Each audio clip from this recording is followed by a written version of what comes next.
And all of a sudden, just trying to get comfortable, trying to get settled, I had this sense of impending doom, which I have never had before. And I ran into the bathroom thinking, oh my goodness, I'm going to be sick. Something's really, really wrong. And when I got in the bathroom, there was just this incredible horrible pain in my abdomen. I looked down in surprise, thinking, oh my gosh, there's a knife stuck in me. And it felt like something burst. All I could think was an organ burst. I'm going down. And I do remember crying out to God, crying out for help as I went down because I was home alone. And I came to, and it was so shocking. It was like belief system just being blown wide open because my whole bathroom was filled with these amazing large angels. And it was really hard to take that in, that this could be possible. So 4 or 5 of them, huge amount of white light coming off every one of them. And I could see they were a few inches up off the floor. And one of them spoke to me. It was a male. And he said, Wendy, you've got to wake up now or you're going to go home. And I'm not sure I would have regained consciousness otherwise because I was passed out. And when he said that to me, I knew exactly what he meant. I knew he meant I was going to die if I didn't get help, didn't get medical assistance. So I chose to call my husband at work because he worked 5 minutes away from home. So I thought, well, if I get him right away, that's the fastest I'm going to get help. So we agreed we were going to do the surgery the next morning. It was going to be my OBGYN and one of his partners, and it was going to be the first surgery of the morning. So I have dinner that night. I'm in the hospital room alone, and I'm just trying to visualize a positive outcome. The minute I think of a positive outcome, I pop right out of my body. I leave my body. And I can see all this beautiful white light up above me coming in through the ceiling of the hospital room. And I'm just like a magnet going to it. It's like, oh my gosh, I'm going there. I know exactly where I'm going. I can't wait to go there. And I did pause for a moment and I kind of looked back over my shoulder at my body in the bed and I go, oh, she's okay. She's fine. And then I'm like, why am I referring to myself in the third person? I know I'm me. I feel fantastic. I feel better by the second. But I also realized that was an aspect of me in the bed, meaning it's a single incarnation because I chose to be Wendy Rose Williams, and there's her body in the bed, and she is not doing well. But again, I'm like, oh, she's fine.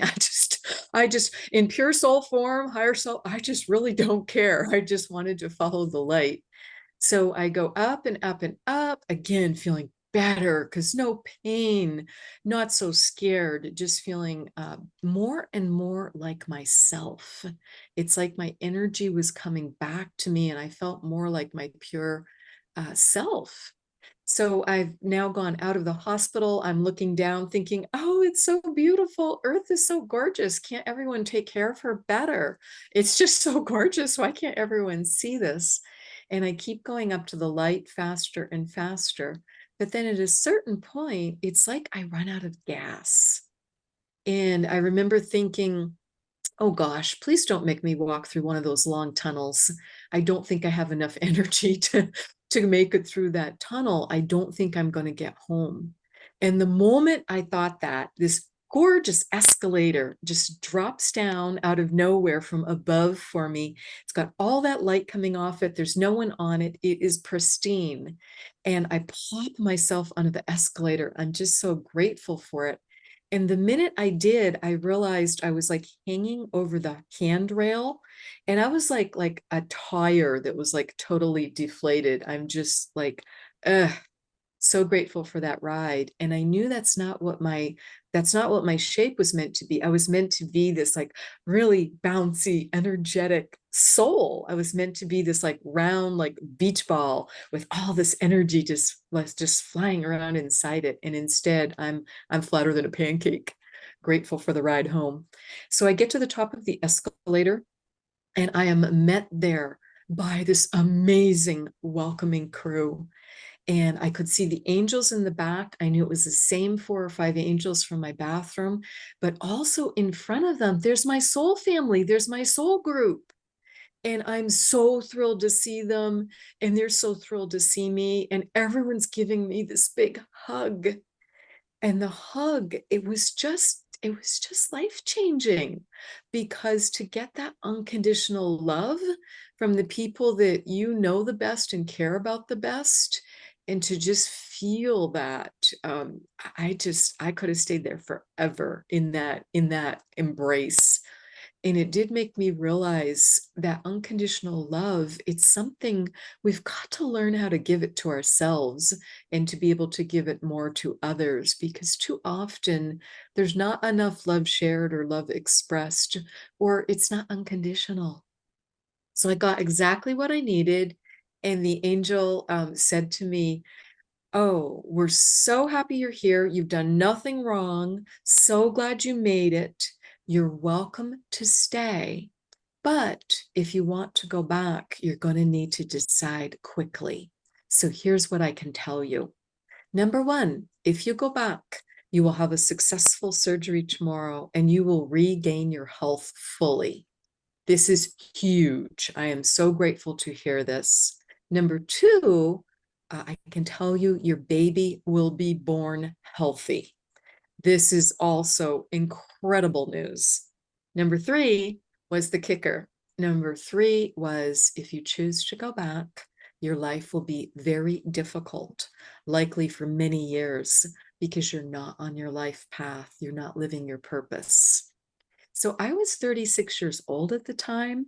I was horrified to hear this. I am embarrassed. I am just so sad and upset to hear I'm not living my purpose.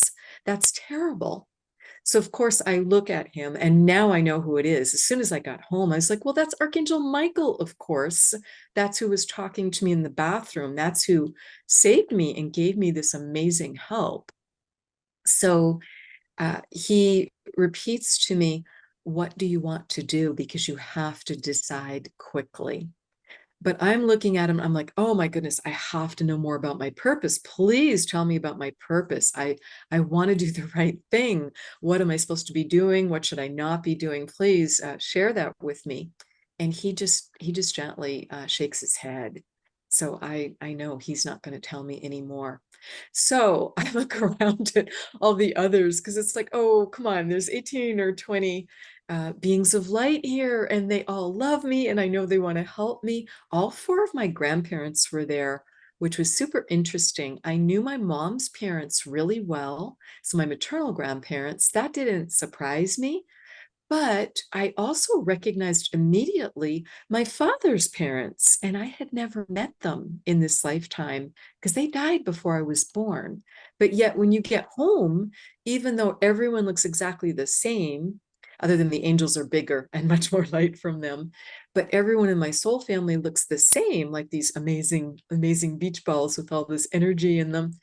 You know exactly who it is, because it's this like heart to heart connection, and you know their soul energy, and you know their energy signature. So I've got all 4 grandparents there, and I've also got one of my best friends in this lifetime. But she's alive now.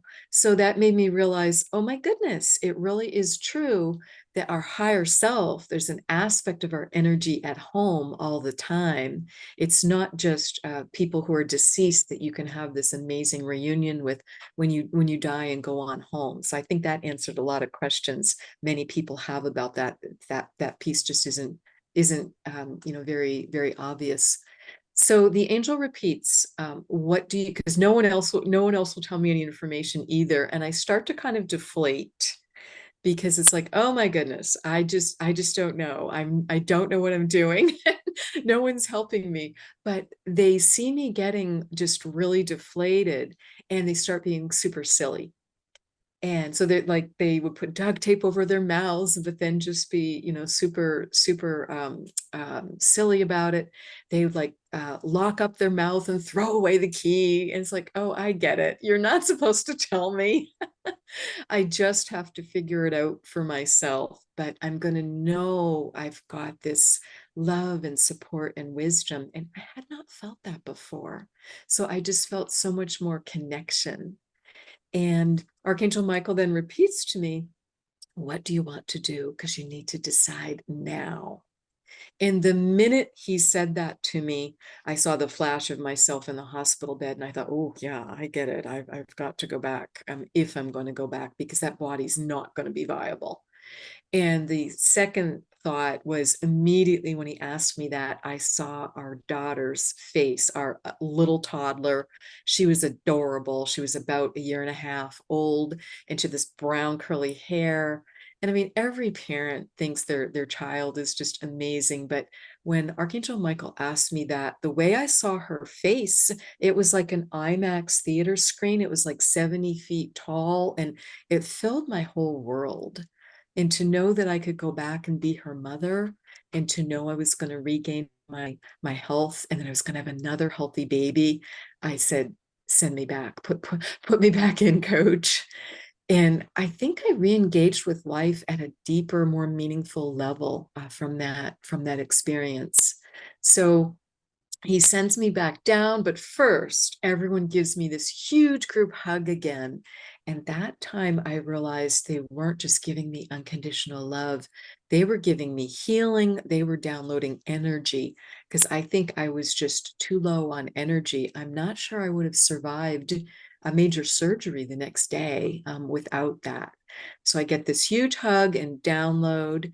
And then I just go back down the escalator, and I'm like looking over my shoulder up at everyone. And they're like cheerleading me, like, you can do it. And we know you can do it. And you'll figure it out. And you can do it. And we'll be with you. So I go on down the escalator, and I just go straight back into the hospital room, easy as can be. And I just pop right back into my body.